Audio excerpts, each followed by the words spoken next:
Hey everyone, I'm just going to let you know that my dog is here today, as you can hear her.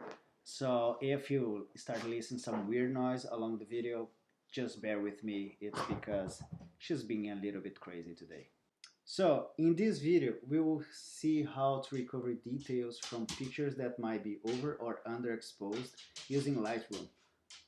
We will go over some examples and I will talk about some of the limitations of the tools and what to look for when trying to recover the details on a picture.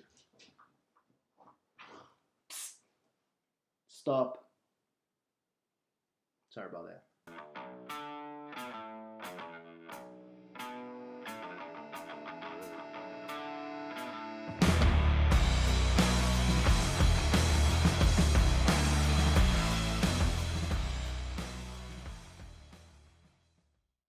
Hey, Lucas Lobato here, and today we will see how to use Lightroom to recover details on the shadows and highlights on pictures that might be over or underexposed. Before I start, it is important to highlight some key points. First thing is that these tools are not applicable to all pictures. And what I mean by that?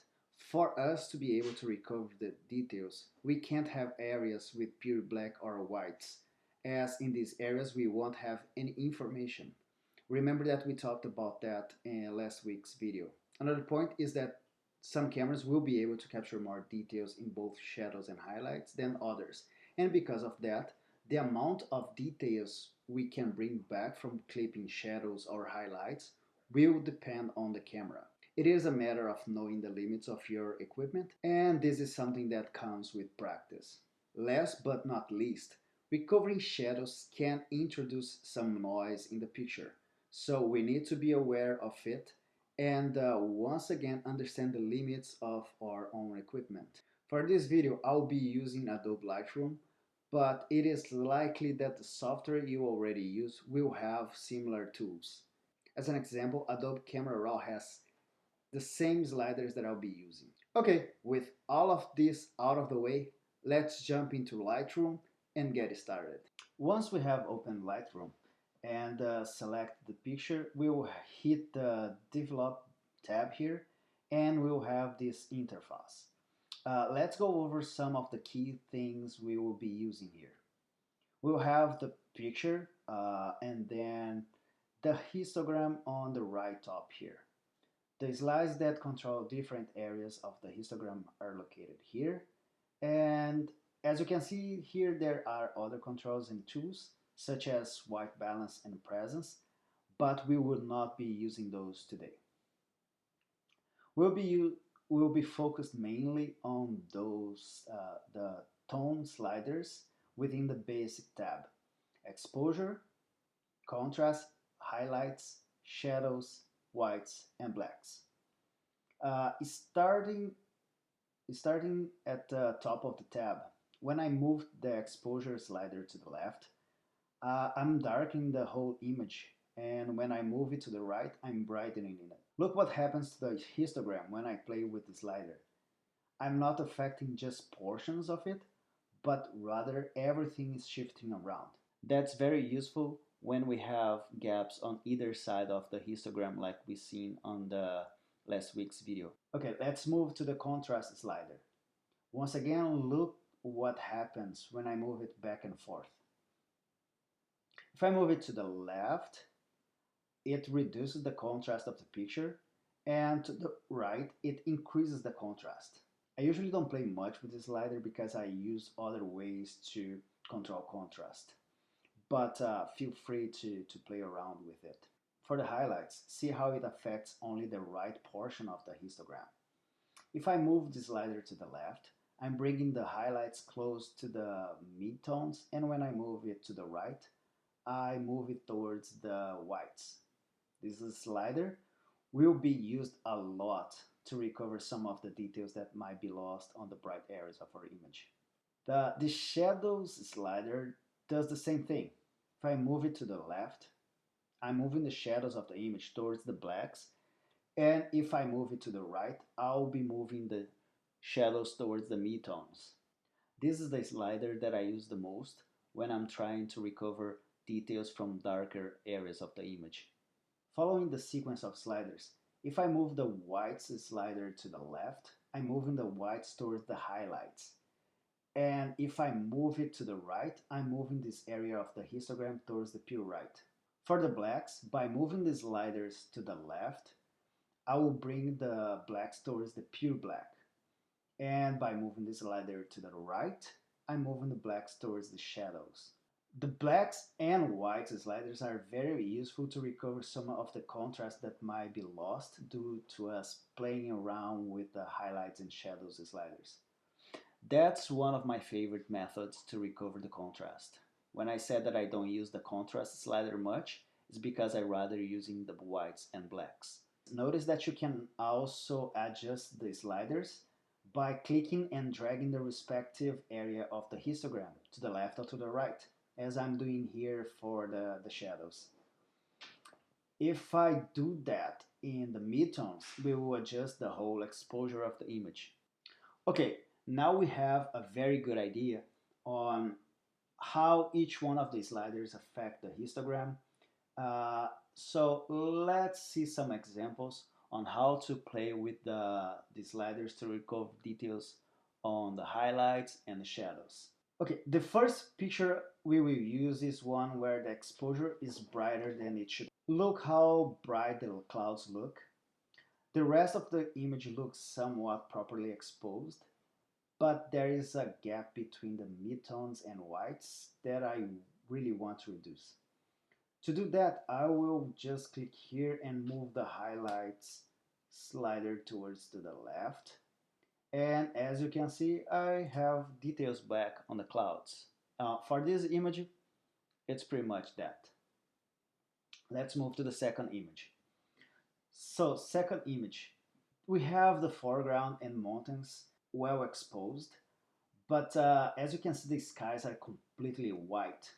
For this one, look what happens if I use only the highlights slider. I'm gonna click here and drag all the way to the left.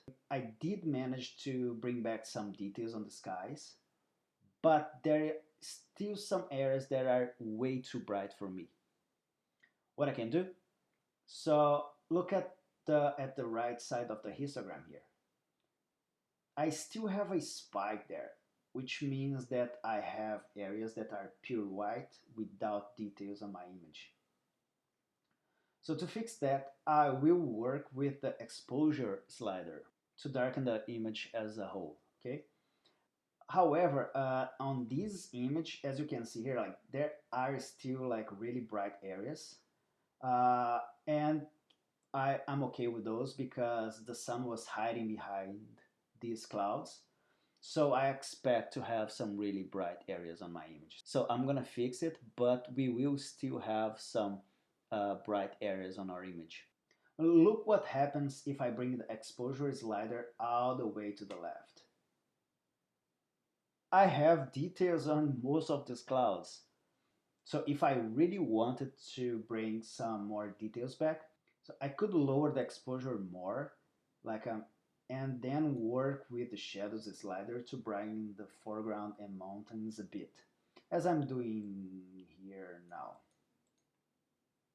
Can you see that the picture is somewhat flat now? No contrast? To recover it, I like to play with the whites and blacks.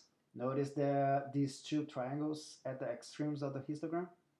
So these are the clipping alerts, and I can activate them by just clicking on the triangles. There's a little white box around them now.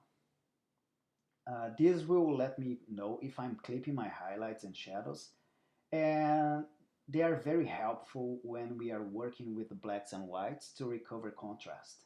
Let's move the whites to the right until we see some areas of the picture clipping.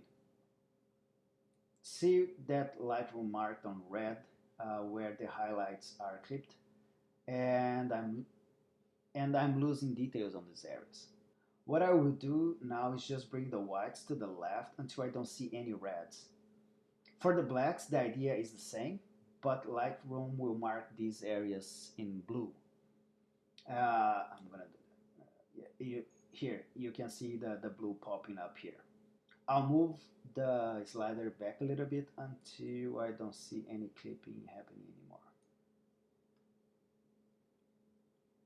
Okay, for me it's a good start. Okay, let's see now a picture where we want to bring details back from the shadows. This image here was exposed to the highlights, so the foreground is quite dark. I could use the exposure slider to brighten the image, but I like the way the clouds look. So I want to work only with the left portion of the histogram. So by using the shadows slider, I can recover some of the details on the foreground. Just click and drag it to the right until you're satisfied with the results. For this one, I would bring the shadows all the way to the right. Then I would bring my exposure up a little bit and then add some contrast back to the picture by using the blacks and the whites. Okay, yeah, there is no clipping happening right now. So yeah, I'm satisfied with that. Let's go to the last image of today's video. The overall exposure looks a tad too dark to me, so first I will bring the exposure up a little bit. Right here, close to the plus 0.55. Okay, next thing I want is to bring a little bit of the details on the back, on the shadows back by using the shadows slider. On this one though, look what happens if I bring the shadows all the way to the right. Look how much detail I have now. Nice, eh? Yeah, let's zoom in. See what happens when we try to bring back that much detail. Look those weird colored pixels popping up around. The thing is, because we're brightening this area way too much, I'm dealing with the limitation of the camera I use to capture this shot. I do have the details, but by trying to recover them, I'm creating lots and lots of noise. So to prevent it from happening, I need to dial the shadows down a bit to a level that I know that I can work with when I'm doing the noise reduction and sharpening stages of my post-processing. Okay, so I'm moving back here, and yeah, around plus 40 for or so on this one. I think it's a good call. Let's zoom out and see how the picture looks after the tonal adjustments. Now that I'm looking here, I'll probably only bring my highlights down a bit to have more details on the clouds and improve the overall contrast.